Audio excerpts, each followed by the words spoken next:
الرحيم مدن رئيس الوزراء soo dhawow ku soo dhawow galmudug laga sugayay ku soo dhawow galmudug laga jecel yahay ra'iisul wasaare waa galmudugtii ra'iisul wasaare waqtiga badan ku bixisay dib u heshiisiinta taariikhiga ka samaysay bilo aad u fadhisay isu keentay isku maslaxday aan dhihi karno ra'iisul wasaaruhu cadba meelu ka soo qaaday galmudug ra'iisul wasaare galmudug waxaa kugu taal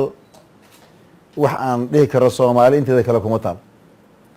shaqadii qaranka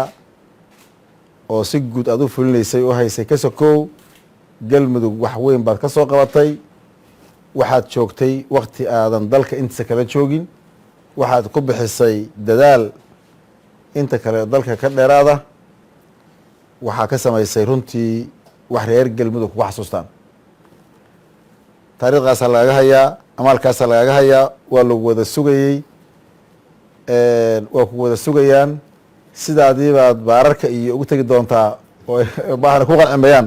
inaad gurigaaga joogto ama aad meeshaa degtay aad joogto kuma qanci doonaan waa ku wada sugaynay meeshii aad keentay iyadoo ka sii socotay oo qurxoon galmudug ra'iisul wasaare kusoo dhawow dhammaan reer galmudug dal iyo dabad waa ku mahad celinayaan runtii anigu de waxaan helaa fariimahan helaa odaygii de galmudug ugu weynaayan ahay hadda waa laga weynaaday oo adaa yimid ra'iisul wasaare soo dhawow galmudugtii aad taqaanay oo nooc kala noqotay oo gogol soomaali udhigaysa